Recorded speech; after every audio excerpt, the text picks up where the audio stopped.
This is episode 495 of the Locked On Texas Rangers podcast. I'm your host, Brice Paterik, and a lot happened over the weekend. The Rangers extended Chris Woodward, some Rule 5 roster moves happened, and the Rangers were linked to a big free agent that I did not anticipate them being linked to. Let's get into all of that and more on this episode of Locked On Rangers.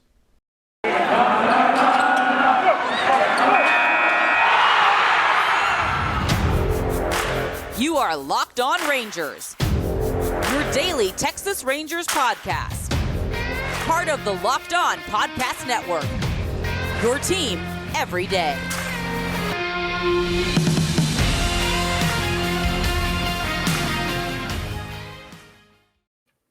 And you are Locked On to the Texas Rangers. I'm your host, Brice Paterik, here, bringing you all the news of the Rangers happenings this weekend. I want to thank you for making Locked On Rangers your very first listen of the day. Had a lot of great episodes last week, and I have a lot of great episodes this week. Going to be off for Thanksgiving because I will be, giving thanks, and you should too. But there are plenty of good episodes to listen to if you want to ignore your family or you're driving somewhere and you want to catch up. All kinds of great stuff has been going on in the month of November. Who said that November was a slow month for baseball podcasting? Not me. I mean, I might have said it last year, but I didn't mean it for this year. Maybe it was just last year. But anyway, let's get into all this good stuff. Chris Woodward has been extended. The Rangers have signed him to a contract extension through 2023 with a club option for 2024. So not a super duper long extension, but he had been signed through next season, 2022. So this will be his fourth. The upcoming season will be his fourth as the manager of the Texas Rangers. He started off in 2019, beginning of the year, age 43. He will be 46 next season. Had a really solid first season, and obviously the Rangers have been in the rebuild for the last two. But what he did with that 2019 team that was pretty much in contention until injuries robbed it of its best two hitters. Joey Gallo was having his absolute breakout year, had a 986 OPS in 70 games that year, and was a little bit higher before he came back, was hobbled by injuries for about a week or so, and then was basically shelved for the rest of the season. Also, Hunter Pence had an exceptional 83-game season that year, had a 910 OPS, 18 home runs in 83 games, was just fantastic, and the right-handed hitter, the Rangers, power hitter, the Rangers haven't had in honestly quite some time, basically since Adrian Beltre, and they needed that in their lineup. They got pretty good production out of Shin-Soo Choo that year, and their rotation was starting to take form. But I mean, it was basically just a great season from Mike Minor, a great season from Lance Lynn, and the rest of the starting rotation was just questionable at best. I mean, even the bullpen didn't have a great season. Jesse Chavez had a pretty good year, but his stats were completely marred by a couple of really rough starts. Jose Leclerc, same thing with him, or outings, I should say. Actually, I guess Jesse Chavez did start 9 games for them that season. Jose Leclerc was an opener for a little bit. Both of them had ERAs over 4. Chris Martin was the only pitcher in the bullpen who pitched consistently who had an ERA under 4 at 3.08, and I believe that was a year that they traded him to Atlanta, where he has been ever since and just won a ring, so congratulations to him. But the rest of the starting rotation that year was an absolute mess. Ariel Jurado was the guy who had the third most starts. The only pitcher listed as a starting pitcher along with those guys in the baseball reference page for that year. But that was a really fun year. It was the first year actually doing this podcast, so I guess I have been tenured the same amount of time as a podcaster that Chris Woodward has been, so I haven't really covered any other managers. I mean, I've written about the team since 2014, but not an everyday podcast kind of format. But Danny Santana also had a breakout year that year. But ever since then, it's been hard to judge a manager in a rebuild because obviously they're not really trying to win games. Things are a little different. It's hard to judge what's going on. But I think he's done a good job connecting with players. I think he's done a good job shepherding this team through tough times. And I think he will do a good job of bringing this team out of the rebuild. He is what the Rangers envisioned when they brought on Jeff Bannister. It didn't quite work out as well with Jeff Bannister. Woodward's more of a player's manager, does a good job of connecting with those guys. And also, combining the old school and the new school. He actually understands the analytics and does a good job of being able to implement them and all these advanced stats and numbers that he doesn't just disregard once he becomes manager. Jeff Bannister was good at doing that as a bench coach, which he is now again in Arizona. Good for him getting back out there into the game. But he basically only had one speed. Jeff Bannister did, and that's why the Rangers had to part ways with him after only 2 seasons of missing the playoffs. After him, they won 2 division titles with him. He was a perfect manager for the 15 and 16 teams, but Chris Woodward is the perfect manager for the rebuild and the future of the Texas Rangers. I like him. I think he is doing a good job. And again, it's hard to judge a manager when they lose 102 games in a season, but that was kind of always the plan going in, so it's not a whole lot on him. But again, he has a great relationship with these players, and that is so much of what being a modern manager is. Also being able to take in all the information about what's going on with your team, with these advanced numbers, with all kinds of different things, and being able to understand defensive shifts and everything new that's going on in the game. There's a lot of growing and changing and adapting that needs to be involved, and I think Chris Woodward does a really good job of that, and so I think he's done everything that you need to earn a contract extension. Again, fans might feel a little weird because, like, oh, this team sucks, so you got to fire the manager. I don't think that's the case, and I think that, all you fans who listen to Locked On Rangers, and, fans in general are getting much smarter about that. It's like, all right, well, this team had basically no talent. They traded away their best player in the middle of the season. They're all of their best players in the middle of the season. So, again, there's only so much you can do when you're given this level of talent. But, gosh, remembering that 2019 team was a lot of fun before this rebuild started in earnest. And, boy, did it start quickly. So, congratulations to Jeff Bannister. I'm glad that they are extending him, and I think that is the right move. It's might not be understood by others and outsiders, but I think he's done a really, really good job of being a manager during a rebuilding time and during a time where they were almost trying to contend. I guess they were trying to contend in 2019, but injuries just robbed them of that season and trying to fight for a wild card spot, which I think they might have gotten.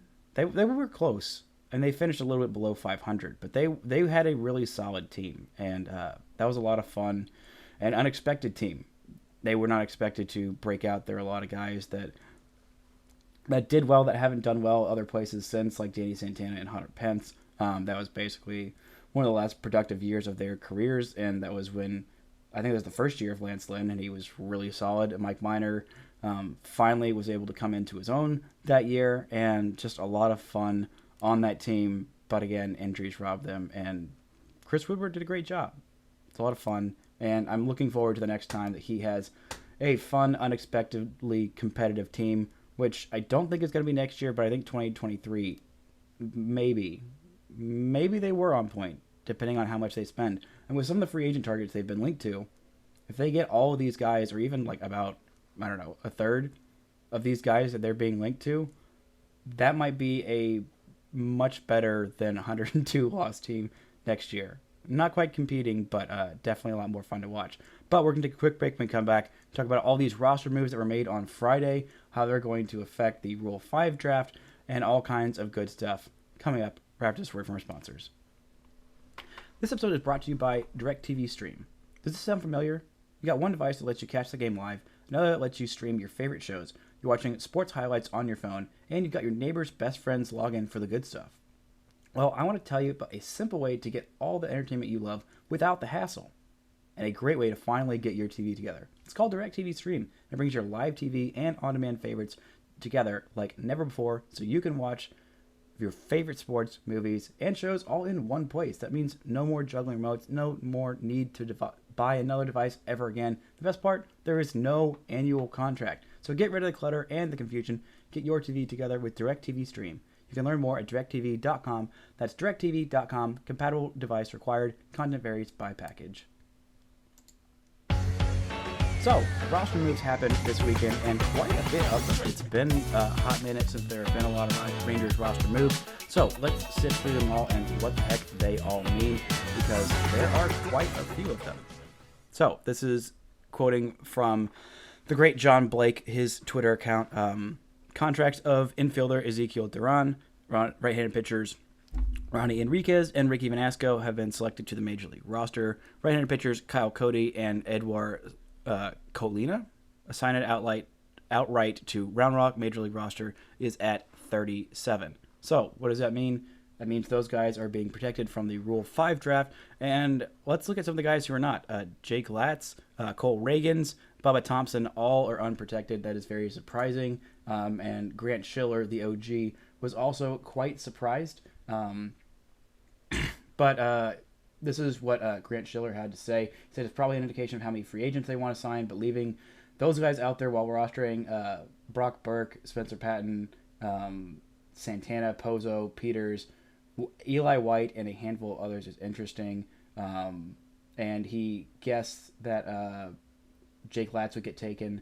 Bubba Thompson would not, and Cole Reagan could go the other way. Either way, I'm likely to agree. Jake Latz made his major league debut last year. Goodness gracious, I can't speak words. And was fine. I think he's about ready. He's not quite. I think one of the worst teams that has, can put him in. He could definitely, I think, serve in a long man's role. I don't know that he'd be great at it, but again, long relievers are usually never that great anyway. So, I mean, what are you actually losing if you have a guy who's like not quite ready?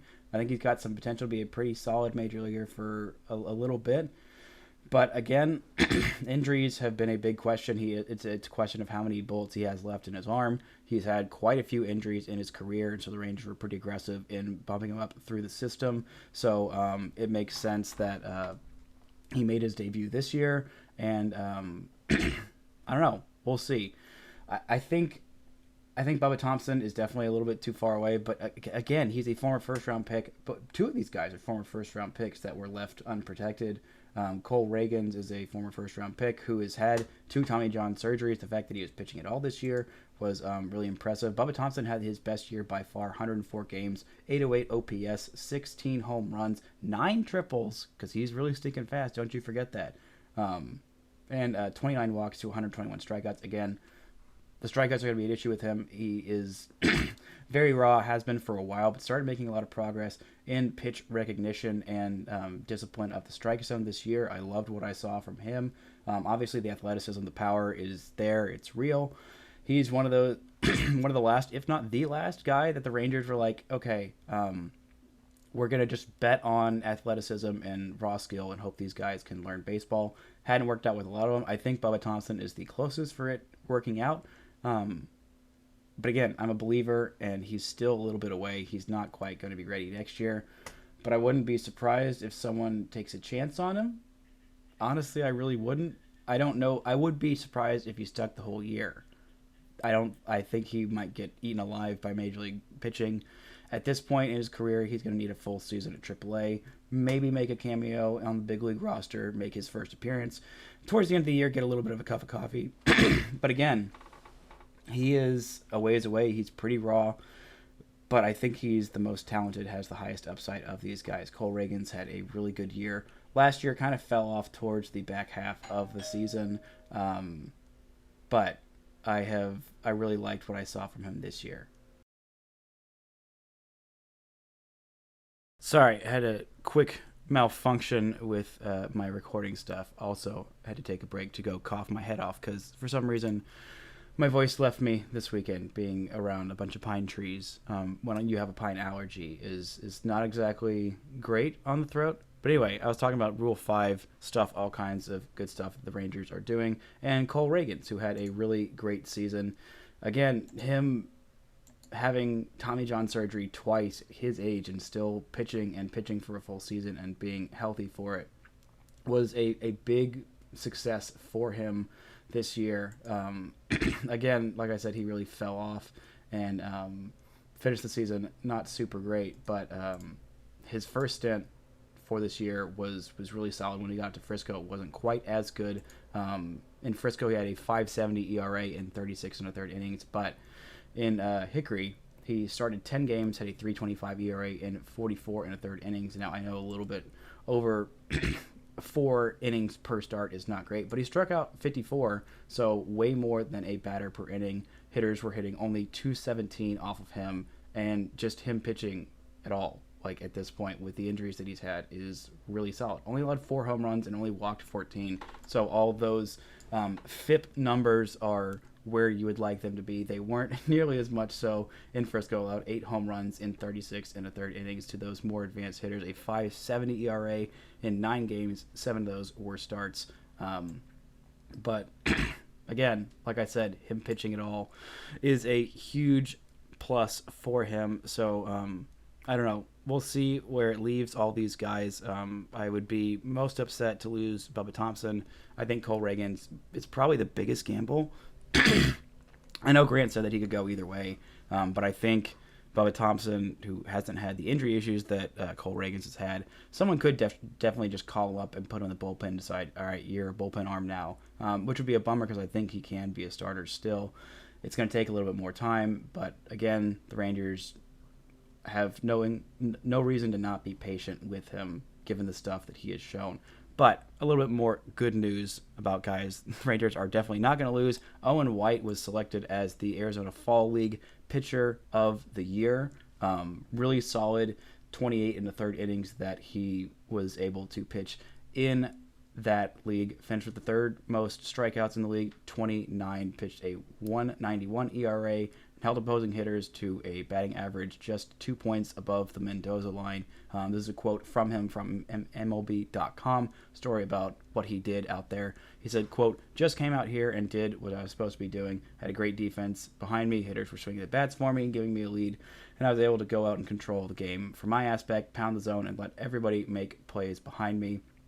He did not lose a game in his 6 starts, which, I don't really care about pitcher record, but it seems nice. 5-0 in 6 starts, and he had half of his starts were scoreless, which was great. The worst start that he had was a 3-run outing in 5 innings, where his team was able to pick up the victory, pitch through a little bit of, issues there. Only allowed 1 home run, did walk 13 in those 28 and third innings. He has had a little bit of a walk problem with him, but the strikeouts, again, really solid this year, and this was his first professional year of baseball, so him getting a little bit of extra seasoning in the Arizona Fall League is solid. He only pitched 35 and a third innings so far this season during the regular season, and then pitched another 28 and a third innings in the Arizona Fall League. Started his year in Down East, only got 1 outing in Rookie League. That was a rehab outing, but again, 8 starts, a 3.24 ERA in 33 and a third innings, struck out 54 in that time. He is 21 years old, a former second-round pick, and shows a lot of promise. A guy who was drafted out of Carson High School in China Grove, North Carolina, 22 years old, just turned 22 at the end of the season, so he'll be 22 for basically the whole season. Next year, we'll see if he starts in Frisco. I wouldn't be surprised with how good he did in the Arizona Fall League. I would like to see him get those walk numbers under control. The rest of the Rangers and the system have done a really good job system-wide of limiting those walks, and I think they can get a little bit of that out of Owen White's repertoire, whatever the exact right word is for that. But I'm going to take a quick break. When we come back, we're going to look at a Rangers perspective future second baseman that I did not at all expect to be linked to the Rangers after his fantastic season this year. Coming up after this word from our sponsors. Today's episode is brought to you by Built Bar. I love Thanksgiving, all the good foods and treats, and there's plenty of them. But maybe you want a yummy dessert that isn't so full of calories and sugar? It's the perfect time for Built Bars. Built Bar is the new holiday dessert. You can feast on something delicious and feel great about it. So you can have pie. Everyone has pie. Pie is not that great. It's really not. It has upwards of 300 calories, and that's on the low end. Most Built Bars only have 130 and 4 grams of sugar with plenty of protein. I don't think many pies have a lot of protein.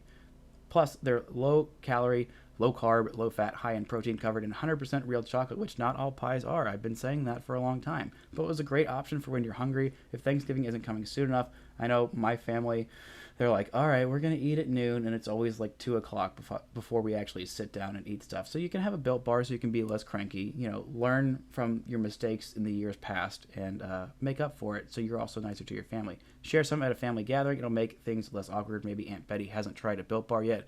Aunt Betty, I'm sick of it. Honestly, get on it, Aunt Betty. It's time.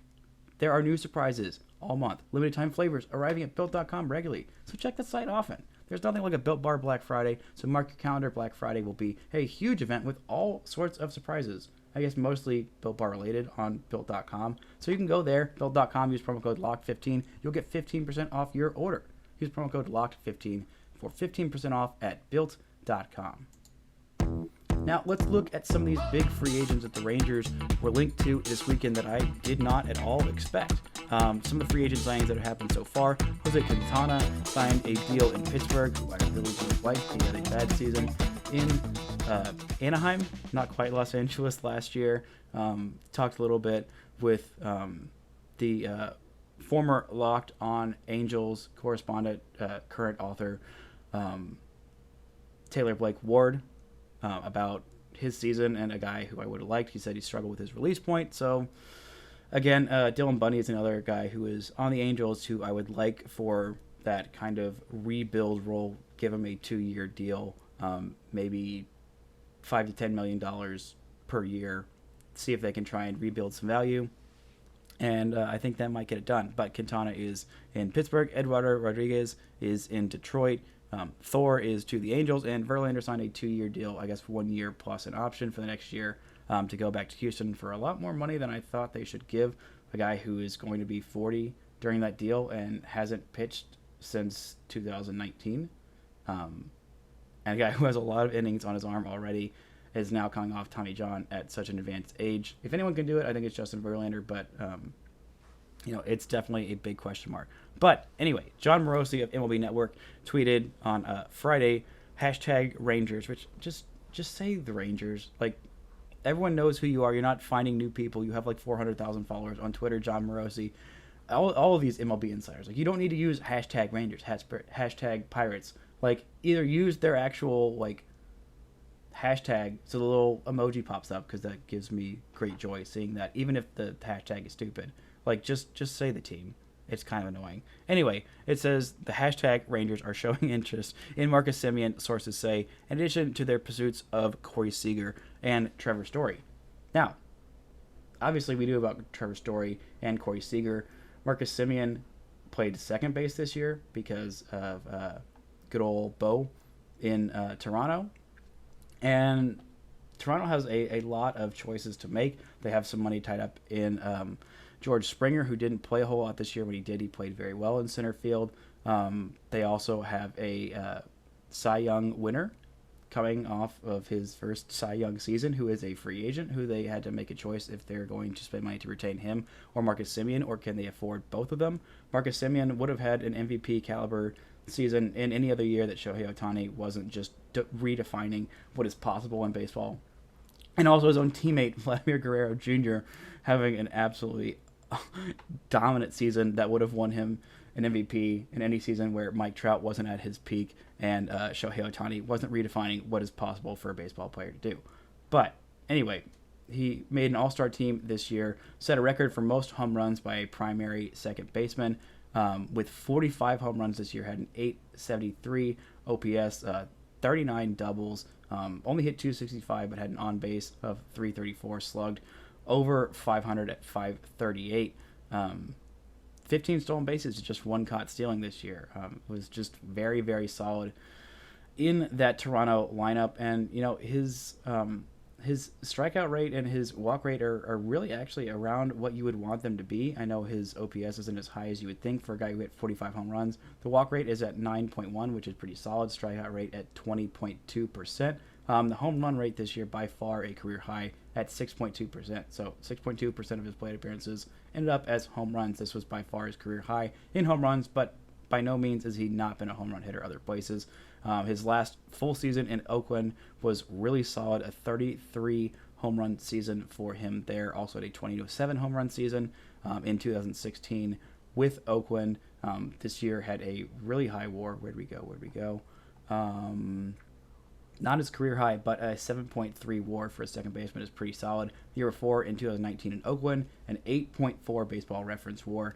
Now, how much of that was boosted by his defense looking a little bit better, because he was playing next to the best defensive third baseman on the planet in Matt Chapman?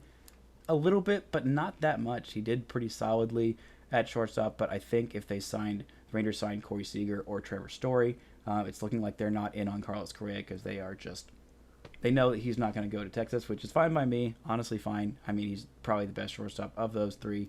But again, I would rather not have someone with the Astros stink on them, even though he seemed like a pretty decent person beforehand, and I'm sure he's still a decent person, but just has that kind of Astros stink that, as a Rangers fan, you don't really want around.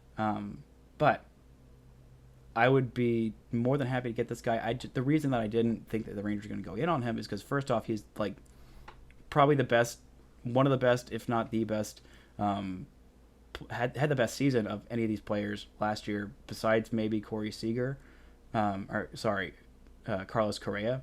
He had a better season than Seager, had a better season than Story by far. Story had a really bad season, but he just turned 31. Marcus Semien did in September 17th to be specific. And he's going to be 31 for most of next season. And by the time the Rangers are competing, if they hit their window, he's going to be 32 for that 2023 season, which they're saying they want to compete. If they get him and one of the big shortstops and a pretty decent pitcher, I don't know. They need basically 3 bats. So if they get, I don't know, if they get Marcus Semien and say Trevor Story, because I think you're going to have to throw a whole lot of money, especially average annual value, at Marcus Semien. Maybe a 5-year deal gets it done. Maybe it would take longer than that, but I wouldn't feel comfortable than throwing much longer than that, just because I just don't know how well he's going to hold up. A guy who's been kind of inconsistent, been pretty solid, but like still pretty inconsistent, coming off by far his best season. But again, I don't know that 1 bat or 2 bats or even 3 bats fixes this team. They need basically 3 big bats. So say they sign Marcus Semien and then they go a little bit discount, get Trevor Story on an 8-year deal, and then instead of spending big on an outfield bat like Nick Castellanos, who's going to cost a lot of money and is even further outside the Rangers' timeline than Marcus Semien is, then you go get Suzuki. He turns out to be okay. That could be the makings of a half-decent offense next year. I don't think that whoever is at second base right now, or who is scheduled to be at second base right now for the Rangers, is going to be of any consideration to keep them from signing Marcus Semien. As much as I have enjoyed bits of Nick Solak, last year was an absolute train wreck for him. Now, can this new hitting staff kind of turn him around? Maybe. I don't know. Andy Ibanez, is he any reason to not sign Marcus Semien? I definitely don't think so. So, I don't know. It's a nice positive. They sign Marcus Semien instead of one of these big shortstops. I bet Marcus Semien would go and play shortstop. He would go back to playing shortstop because, like we talked about with Mike Palucci, he's the big name. He's coming in, and he's not going to move over for someone else because he doesn't have to, because he is the big name by far. He is the veteran. He is the all-star. He is a former Gold Glove winner and a Silver Slugger winner. So, yeah. I think that could work out very well for the Rangers. He played in 162 games this year, which is really impressive. He also did it again in 2019 and played 159 games in 2016 and 18. So the guy's got a lot of longevity. He did miss some time in 2017, only played 85 games there, but did play 53 of the 60 games in his not-so-great 2020 season. But yeah, great bat. I think would pair well with Story and Seager. I don't know that he would want to come here, but the Rangers are being linked to him, and if you throw enough money at a guy who, if you throw a long enough contract at him, a guy who has not been paid very much at all, because again, he only signed this 1-year deal. This is the first time he was a free agent. I'm sure, I can't remember exactly how much it was that Toronto paid him, but again, he had just been making Oakland money, and the contract that Oakland threw at him to try and keep him there was not great. He made $13 million his final year in Oakland, in 2020, and then $18 million last year. So this guy's going to get paid. I think it's going to be, it might take $30 million a year to get this guy. If you want to spend that money on a guy who had a phenomenal season and a phenomenal season in 2019, then I would be on board with it. But again, it's going to take a whole lot to make this Rangers team just not terrible next year. And I don't know. You get a Marcus Semien plus a Corey Seager plus like one more pretty decent bat. That is a lot of money to spend before you even look at the 2 to 3 starting pitchers you need for next season. You're going to need big upgrades on that front as well. That's just what it takes. That's just the reality of going from 102 losses to not terrible. It takes a lot of money, it takes a lot of time. But I think that the Rangers should look at this guy. If Marcus Semien is interested in coming here, then take a look. I think he would be worth the money.